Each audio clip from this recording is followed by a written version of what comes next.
মৰমৰ ছাত্ৰ ছাত্ৰীসকল, ক্লাছ টিউটৰ ইউটিউব চেনেললৈ তোমালোকক স্বাগতম জনাইছোঁ। আজি সপ্তম শ্ৰেণীৰ অৰ্থাৎ ক্লাছ 7ৰ হিন্দী বিষয়টো পাঠ নম্বৰ 9 সুমন এক উপবনকে নামৰ পাঠটোৰ প্ৰশ্ন উত্তৰ বিতংভাৱে আলোচনা কৰিছোঁ। আশা কৰিছোঁ ভিডিঅ'টোৰ জৰিয়তে তোমালোকৰ ভালেখিনি সহায়ক হ'ব। যদি ভিডিঅ'টো তোমালোকৰ ওচৰত সঁচা ভাল লাগি থাকে তেনেহ'লে এটা লাইক কৰিবা আৰু লগতে চেনেলটো ছাবস্ক্ৰাইব কৰি ৰাখিবা।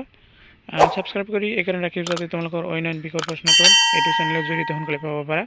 আমি মেইন ভিডিঅ'লৈ যাওঁ। 1 নম্বৰত দিয়া আছে তোমালোকৰ প্ৰথমটো প্ৰশ্ন, সংক্ষেপ में उत्तर दो। क নম্বৰটোত আছে कविता में सुमन और उपवन किन्हें कहा गया।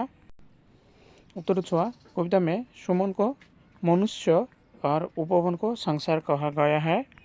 ख नंबर प्रश्नটো আছে फूलों की कलियों किससे खिलती है। उत्तरটো हल फूलों की कलियाँ सूरज की किरणें से खिलती है। ग नंबरটো हल भ्रमरों के गुंजन कैसे लगते हैं।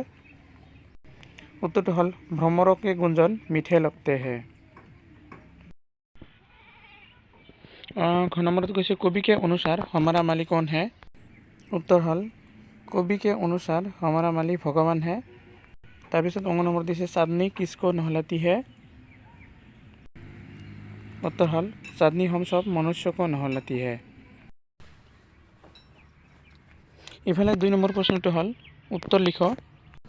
तार क नंबरটো আছে कवि ने उपवन के फूलों को किन कारणों से समान कहा गया। उत्तर कवि ने उपवन के फूलों को अनेक कारणों से समान कहा गया। जैसे एक बगीचे में विभिन्न प्रकार के फूलों भिन्न भिन्न रंग बिरंग फूल होने के बावजूद भी ये एक साथ मिलकर सभी के लिए सुगंध बिखेरती है। फूल कभी ध्वनि निर्धन के साथ कोई भेदभाव नहीं करता। बगीचे के फूल अनेक रूप होकर भी एक दूसरे का सम्मान कर बड़े प्यार से रहते हैं। अतः फूलों की एकता ही उपवन की शक्ति है।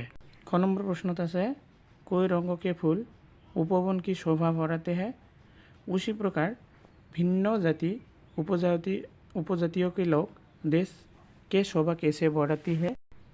ख नंबर हल कोई रंगों के फूल उपवन की शोभा बढ़ाते हैं, उसी प्रकार भिन्न जाति उपजातियों के लोग देश के शोभा बढ़ाते हैं। ऐसा इसलिए क्योंकि भले ही उनका भाषाएं अलग हो या उनकी पोशाक में अंतर हो या फिर धर्म ही क्यों न अलग हो, वो सब एक दूसरे के साथ निभाते, एक दूसरे का सम्मान बढ़े प्यार से देश हित के लिए अपना योगदान देकर देश की शोभा बढ़ाती है। ग नंबर से प्रस्तुत कविता से हमें क्या सीख मिलती है। उत्तर सो इस कविता में हमें यह शिक्षा मिलती है कि चाहे हमारा रंग रूप या भाषाएं अनेक हो, हमें एक साथ मिलकर रहना है। धनी दुखिया का फर्क न कर एक दूसरे के साथ देकर देश की प्रगति की राह पर आगे बढ़ाना। 3 नंबर प्रश्न हल संसार एक उपवन है और हम अनेक फूल है। इस संदर्भ में अपने राय प्रस्तुत करो। उत्तर कैसे इस वाक्य में संसार को उपवन के साथ तुलना किया गया है और मनुष्य को फूल के साथ जिस प्रकार उपवन में तरह तरह के फूल और भिन्न भिन्न प्रकार रंग बिरंग के फूल पाए जाते हैं, ठीक उसी प्रकार संसार में भी अनेक प्रकार के जाति उपजातियों के लगभग तथा भिन्न भिन्न प्रकार के भाषा भाषी रहते हैं। जिस प्रकार बगीचा को शोभा फूलों को द्वारा होती है और उनकी देखभाल माली करता है, उसी प्रकार संसार की शोभा लोगों द्वारा होती है और भगवान उसकी देखभाल करता है।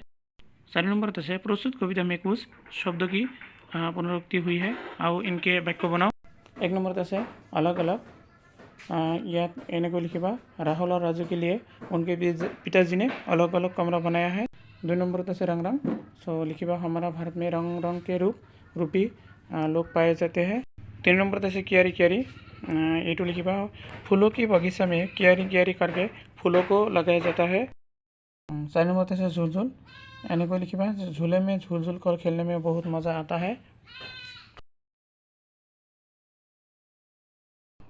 5 नंबर तुम्हारा कैसे निम्नलिखित शब्दकोश क्रम से सजाओ माने ये उल्टा पुल्टा কৈ দিয়া আছে তোমালোকে सीधाকৈ লিখিব লাগিব ক্ৰমান্বয়ে লিখিব লাগিব।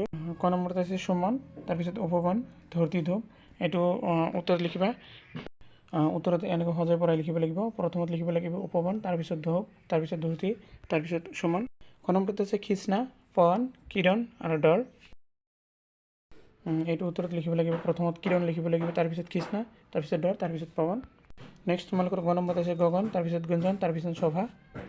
এইটো উত্তৰত গগন, গুঞ্জন, শোভা ঠিকেই থাকিব, আগৰ নিচিনাই, মানে চিধা চিধিকৈ দিয়া আছে। 6 নম্বৰ প্ৰশ্নটো হ'ল নিচে দিয়া গৈ শব্দ ক, দ পৰ্যায়বাচী শব্দ লিখ। ইয়াত আছে ধৰতী, তাৰপিছত সূৰজ, তাৰপিছত চান্দ আৰু তাৰপিছত আছে উপবন। প্ৰত্যেকৰে দুটাকৈ সমৰ্থক শব্দ লিখিবলৈ দিছে, পৰ্যায়বাচী মানে সমৰ্থক শব্দ। এইটো চোৱা ধৰতী, যাৰ হ'ব ধৰা বা পৃথিৱী। তাৰপিছত আছে সূৰজ, যাৰ অৰ্থ হ'ল সূৰ্য বা দিবাকৰ। তাৰপিছত আছে চান্দ বা চন্দ্ৰমা, ৰজনী। তাৰপিছত হ'ল উপবন, যাৰ এটা হ'ল বাগ বা বাগিচা। আজিৰ ভিডিঅ' তোমালোকৰ এইখিনি, আৰু সকলোকে ধন্যবাদ জনাইছোঁ।